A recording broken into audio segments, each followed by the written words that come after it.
Hello, everyone. I am Opelia, born and reared in Maryland, a tranquil region characterized by tree-lined avenues and extended sequences. I resided there, dedicating most of my time. My mother was a lady of refinement during my childhood, perpetually smiling at me from the early dawn while she was preparing breakfast until dusk in the cherished compact kitchen. My father, a man of few words, was consistently diligent and accountable in his efforts. In my memory, everything was perfect, or so I thought.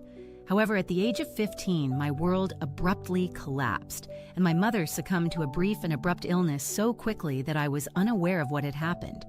As events unfolded, the sensation of void intensified. I saw my father succumb to loneliness in a previously abundant residence, with persistence in life and laughter. We were no longer the family we once were.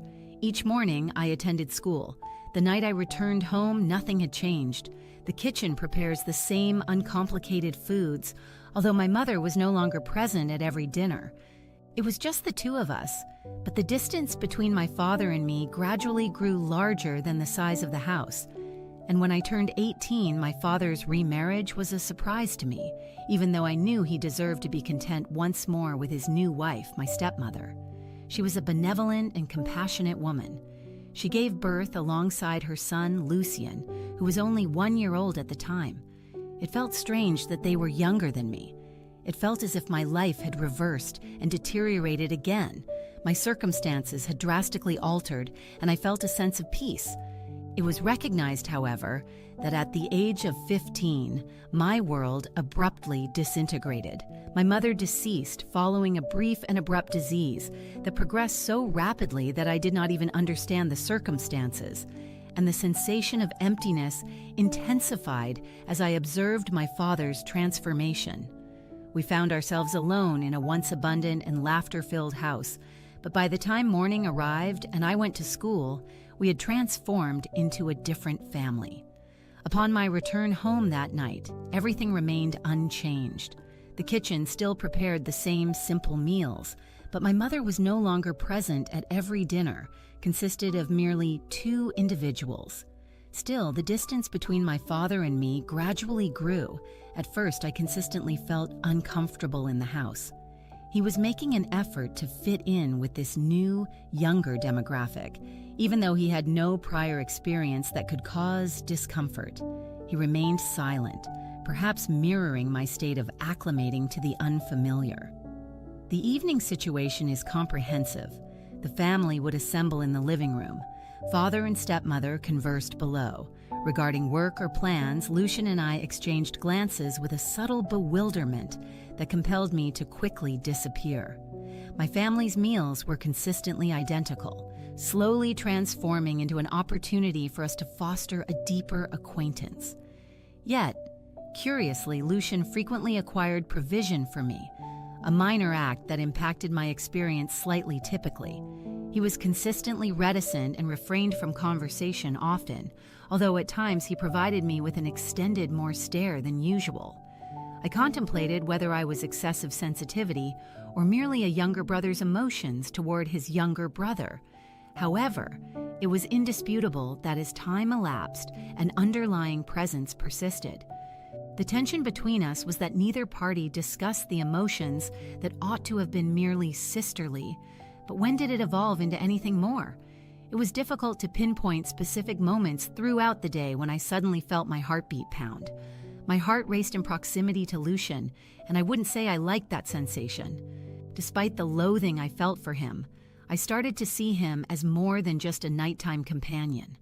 With soft footsteps echoing down the hallway, Lucien crept into my room. Typically, we would engage in a succinct dialogue. Before he went back to his room, though, he sat for a longer time than usual. His eyes fixed me intently, as if he wanted to explain an unexpected situation that left me speechless. I perceived the ambiance between us. Oddly, the oppressive silence persisted. I felt perplexed and, before my contemplation, inclined my head slightly, beckoning him to remain for a brief period longer.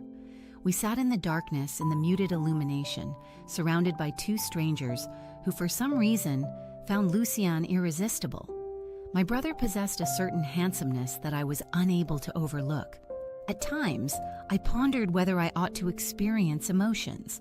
Feeling terrible about it since Lucian was my brother by designation, ultimately excluding those thoughts were frequently ephemeral and disregarded by more rational justifications, such as proximity residing in the same domicile, or the concord of two young individuals residing in terminated, slept in different spaces, albeit in proximity.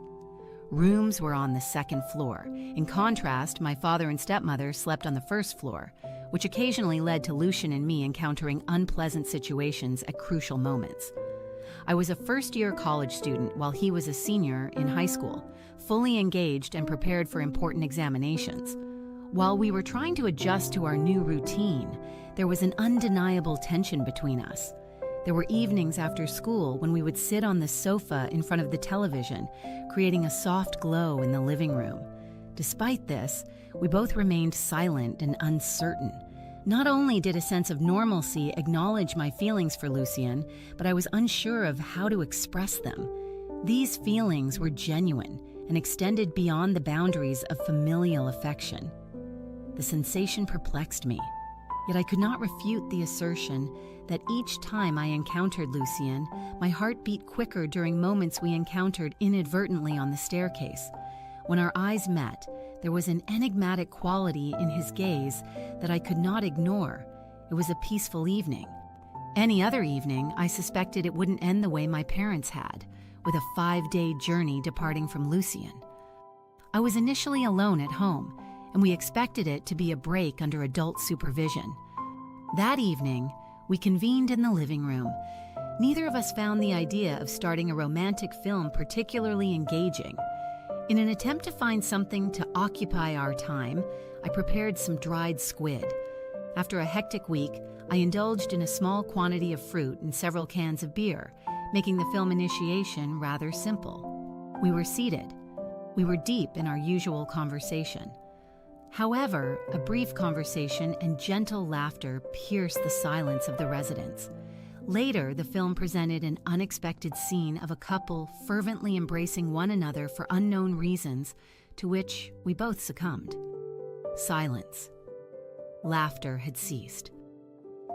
The unconcerned dialogue between Lucian and me abruptly grew congested.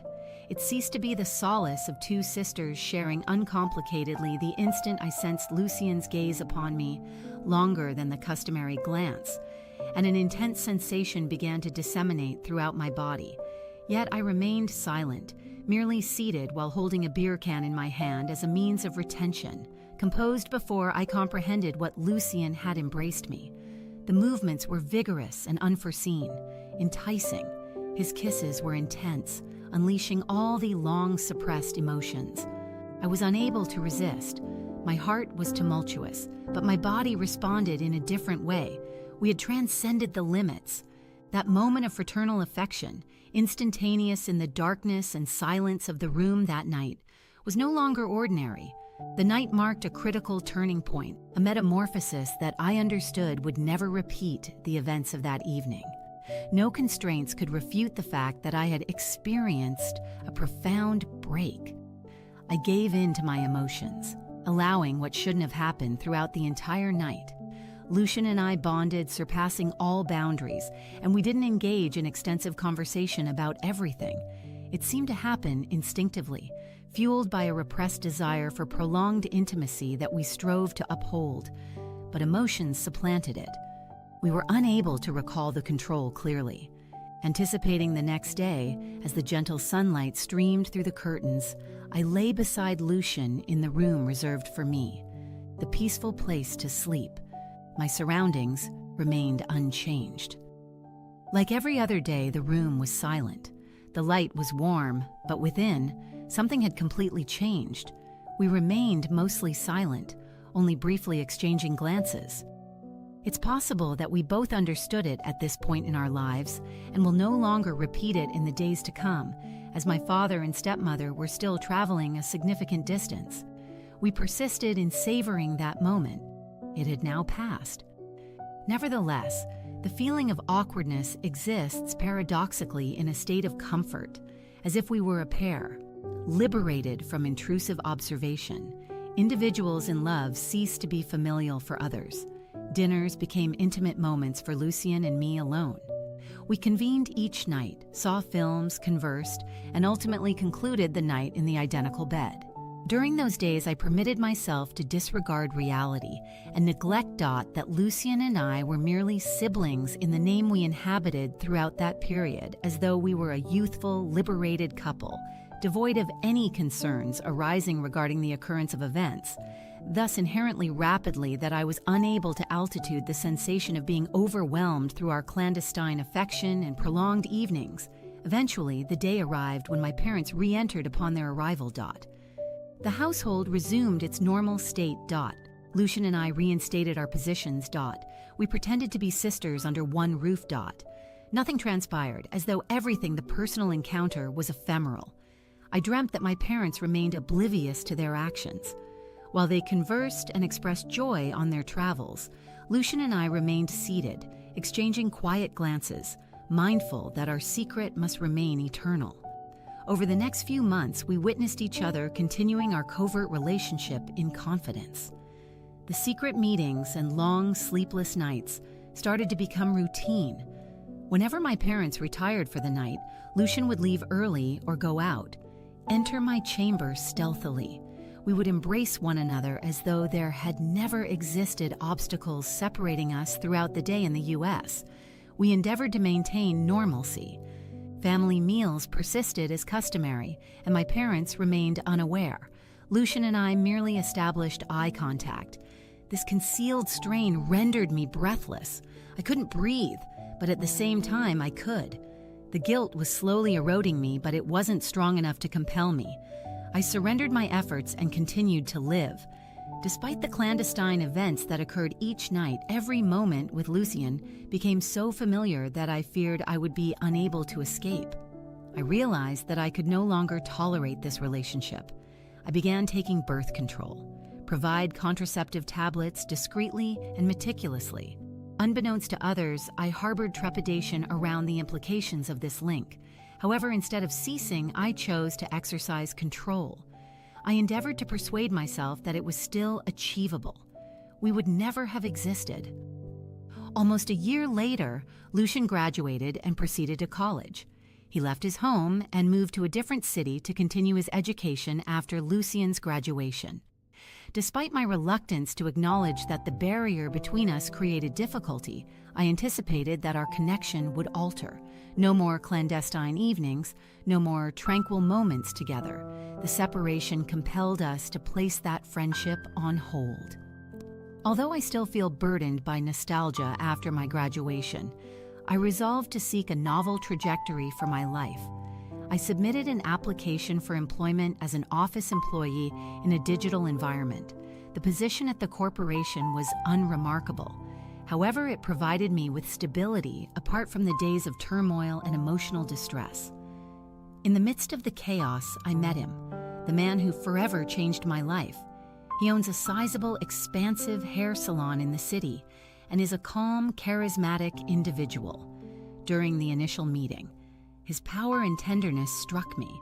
He was unlike anyone I had encountered before, and every gaze he directed towards me instilled a sense of safety in me, an experience I had never had before. Over the years, we have developed a profound love. Almost immediately, everything unfolded naturally, as if fate had brought us together soon after our marriage, and we began to build the family life I had always dreamed of. Having a kid together is complete. Days spent with him and the child are significant. I momentarily forget the agonizing memories of the past. Occasionally, they resurface to torment me during moments of vulnerability. I realized I had discovered a new sanctuary, individuals deserving of affection and esteem. However, in the recesses of my mind, the recollection of Lucien and those clandestine days had not entirely vanished. I contemplated whether I would ever genuinely forget everything. Still, I had a family to protect, and that was the most important thing. However, a deep part of me still harbored shame about my husband. despite the fact that he was an exceptional individual who consistently showed genuine affection and concern. Every time I looked into his eyes, I felt a weight on my heart, as if I were hiding a part of my past that he should own. I am uncertain whether I should disclose this information to him. Regarding my history with Lucien, my contemplation sometimes prevents me from sleeping, leaving me torn between divulging all information or maintaining this confidentiality. Occasionally, I worry that you may no longer view me in the same light if I reveal the truth. Once more, all that we have constructed, the small family value, could disintegrate due to an admission. Nonetheless, persisting in concealing this secret is akin to a boulder pressing against me each day. It evokes a sensation of inadequacy within me. I deserve the affection he holds for me, but I'm unsure of the right path to follow. I find myself at a fork in the road, unsure of which path to choose. After hearing my story, you may condemn me for harming many people due to my past mistakes, but I can only ask, what would you do? Would you reveal the truth despite the potential for disruption, or would you choose to remain silent? Opt to remain silent. Let the past delve profoundly into your recollection, anticipating that it will never return to harm the individuals you know. Dear, I anticipate your guidance.